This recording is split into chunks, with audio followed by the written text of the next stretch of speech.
Halo, kita masuk di pertobatan dan pengakuan. Pertobatan dan pengakuan sangat dibutuhkan. Kenapa?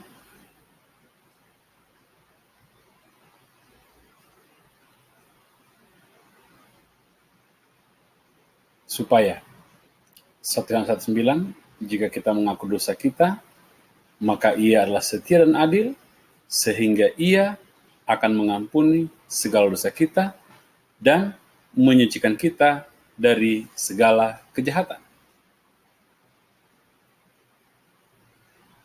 Kepada siapa dosa harus diakui? Mazmur 32:5, dosaku kuberitahukan kepadamu, dan kesalahanku tidaklah kusembunyikan. Aku berkata, aku akan kepada Tuhan pelanggaran-pelanggaranku, dan Engkau mengampuni kesalahan karena dosaku. Apa yang harus mengikuti pengakuan dosa yang benar? Amsal 28 ayat 13. Siapa menyembunyikan pelanggaran tidak akan beruntung, tetapi siapa mengakuinya dan meninggalkannya akan disayangi. Matius 3:8.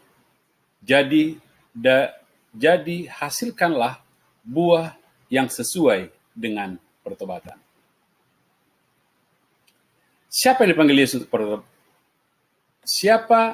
dipanggil Yesus kepada pertobatan? Matius 9 ayat 13, bagian akhir. Karena aku datang bukan untuk memanggil orang benar, melainkan orang berdosa. Saudara dan saya dipanggil oleh Yesus untuk datang padanya. Apa yang membawa orang kepada pertobatan? Roma 2 ayat 4. Maukah engkau menganggap sepi kekayaan kemurahannya, kesabarannya, dan kelapangan hatinya? Tidakkah engkau tahu bahwa maksud kemurahan Allah ialah menuntun engkau kepada pertobatan? Allah yang kita sembah di dalam nama Yesus menunggu saudara dan saya untuk bertobat. Apa sikap Allah terhadap pertobatan manusia? Apa sikap Allah terhadap pertobatan manusia? 2 Petrus 3 ayat 9. Tuhan tidak lalai menepati janjinya, sekalipun ada orang yang menganggapnya sebagai kelalaian, tetapi Ia sabar terhadap kamu, karena Ia menghendaki supaya jangan ada yang binasa, melainkan supaya semua orang berbalik dan bertobat. Saya ulang bagian ini. Karena Allah, saya ganti dengan Allah. Karena Allah menghendaki supaya jangan ada yang binasa, melainkan semua orang berbalik dan bertobat. Panggilan ini ditujukan kepada saudara dan saya. 2 Timotius 2 ayat 25. Dan dengan lemah lembut dapat menuntun orang yang suka melawan. Saya ulang. Menuntun orang yang suka melawan. Sebab mungkin Tuhan memberikan kesempatan kepada mereka untuk bertobat. Dan memimpin mereka sehingga mereka mengenal kebenaran. 2 Korintus 7 ayat 9 dan 10. Rasul Paulus mengatakan, namun sekarang aku bersuka cita, bukan karena kamu telah berduka cita, melainkan karena duka citamu membuat kamu bertobat. Sebab duka cita menurut kehendak Allah menghasilkan pertobatan yang membawa keselamatan. Perkataan asli untuk pertobatan di sini menunjukkan perubahan pikiran, menghasilkan hidup yang berkelimpahan dalam Kristus Yesus. Duka cita menurut kehendak Allah menghasilkan pertobatan dari dosa dan penentuan yang kuat oleh anugerah Allah, terutama untuk melawan pencobaan yang membawa kepada dosa.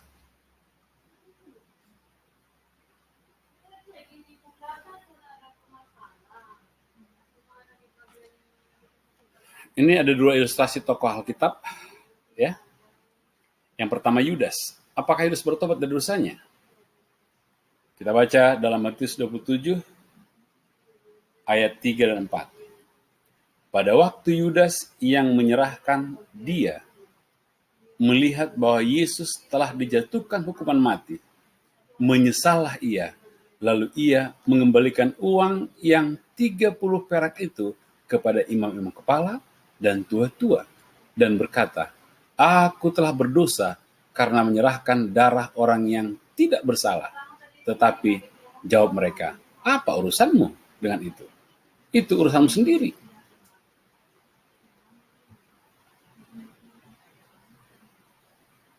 Perkataan untuk menyesal di sini hanya menunjukkan perubahan perasaan yang mempunyai keinginan bahwa apa yang telah dilakukan seharusnya tidak dilakukan. Ia mengaku dosanya kepada teman-temannya, bukan kepada Allah. Duka citanya adalah duka cita yang menghasilkan kematian. 2 Korintus 9 ayat 10 bagian akhir. Saya yakin saudara dan saya tidak akan memilih mengikuti pertobatan Yudas. Yang kedua, apakah Esau menyesali dosanya? Ibrani 12 ayat 16-17. Janganlah ada orang yang menjadi cabul atau yang punya nafsu yang rendah seperti Esau, yang menjual hak kesulungannya untuk sepiring makanan. Sebab kamu tahu bahwa kemudian ketika hendak menerima berkat itu, ia ditolak sebab ia tidak memperoleh kesempatan untuk memperbaiki kesalahannya, sekalipun ia mencarinya dengan mencucurkan air mata. Selagi masih ada waktu, jangan keraskan hati. Jangan sesal dahulu. Ya, sesal dahulu pendapatan, sesal kemudian tak ada guna. Esau tidak pernah menyesali dosanya. Ia menyesal karena telah menjual hak sulungnya dengan pilihannya sendiri. Tabiatnya telah menyimpang dan ia tidak menemukan jalan untuk memperoleh kembali hak kesulungannya yang telah diremehkannya.